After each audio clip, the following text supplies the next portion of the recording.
হয়, আজি ভোগালী বিহুৰ উৰুকা। মই বৰ্তমান উপস্থিত আছো চামগুৰি বজাৰত। দেখিবলৈ পোৱা গৈছে চামগুৰি বজাৰত ইতিমধ্যে মাছৰ বজাৰত মই আহি উপস্থিত আছো। দেখিবলৈ পোৱা গৈছে মাছ ইতিমধ্যে বিক্ৰী কৰিবৰ কাৰণে বিক্ৰেতাসকলে ইতিমধ্যে বজাৰত মাছ উপলব্ধ কৰিছে। মই সমগ্ৰ পৰিৱেশটো দেখুৱাই থাকিবলৈ অনুৰোধ জনাইছো সংগঠিত সাংবাদিকগৰাকী, আৰু মই পোনপ্ৰথমৰ বাবে মই এজন বিক্ৰেতাৰ ফালে যাবলৈ চেষ্টা কৰিম। হয়, মাছ ক'ৰ পৰা আনিছে? আমি উগুৰ পৰা আনিছো। মাছৰ দাম কেনেকুৱা? মাছৰ বজাৰ চৰকাৰী মতে চলিছে। কোনটো মাছৰ কিমান দাম?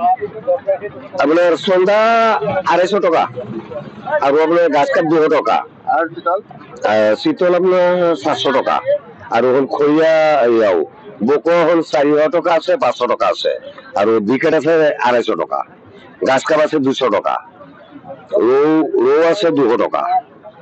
এইকেইটি আছে। মই পোনপ্ৰথমে অকণ গ্ৰাহক দেখিছো, তাৰ ওচৰলৈ যাবলৈ চেষ্টা কৰিম। দাদা, হয়, মাছ ল'লে? হয়, ল'লো। কি মাছ ল'লে? এই ভকুৱা এটা লৈছিলো। যিহেতু ভোগালী বিহুৰ উৰুকা, অসমবাসী ৰাইজক কি ক'ম? অসমবাসী ৰাইজলৈ শুভেচ্ছা থাকিলে সকলোৱে ভালকে খাওক, ধুনীয়াকে খাওক। ভেলাঘৰটো আজিকালি নাইকিয়াই হৈছে প্ৰায়। যোনে যেনেকে খাইছে ভালকে খালেই হ'ল আৰু সেইটোৱে। হয়, মই অকণ আগলৈ যাবলৈ চেষ্টা কৰিম। আৰু দেখিবলৈ পোৱা গৈছে দোকান মাছৰ দোকান মানে মাছ বিক্ৰী কৰি থকা দেখিবলৈ পোৱা গৈছে। মই পোনপ্ৰথমে আৰু এজন বিক্ৰেতাৰ ওচৰলৈ যাবলৈ চেষ্টা কৰিম। তাৰপিছত গৈ পেলাই মাছ দেখিবলৈ পোৱা গৈছে। কোনটো মাছৰ কিমান দাম?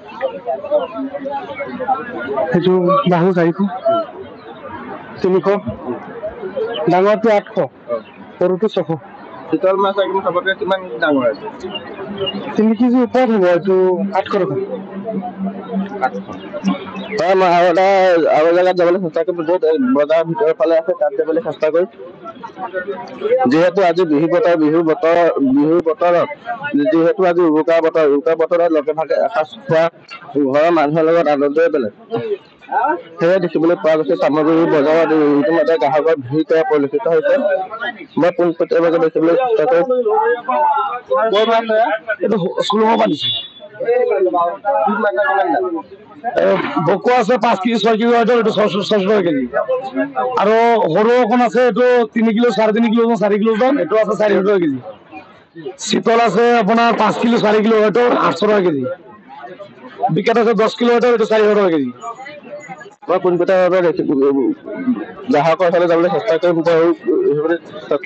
আপুনি মাছ দিবলৈ আহিছে? মই মাছ দিবলৈ আহিছো। মই ৰৌ মাছ এটা ল'লো।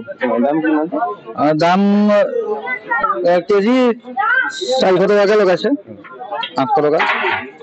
যিহেতু মাননীয় মুখ্যমন্ত্ৰী ডাঙৰীয়া বিহু বতৰত যিটো মাছৰ এখন মানে জাননী দিছিলে যে মাছৰ সঠিক মূল্য হোৱাৰ বাবে, এই অনুপাতে মাছৰ মূল্য সঠিক হৈছে নে নাই? আগৰ দামৰ মতে লৈ আছে ৰাইজে। কি কৰিব, পাইকাৰী জেগাত যিটো ৰেটত কিনে বা আচলতে য'ত পাইকাৰী হয় তাত আচলতে বস্তুটো দেখুৱাব লাগিব, ল'ব লাগিব পদক্ষেপটো। তাৰপিছতহে যিখিনি খুচুৰা বিক্ৰেতা আছে তেওঁলোকে ব্যৱস্থা ল'ব পাৰিব যে পাইকাৰীতে যদি দামটো বেছি হয়, ইয়াত তেওঁলোকে বেছিকে বেচিবই লাগিব।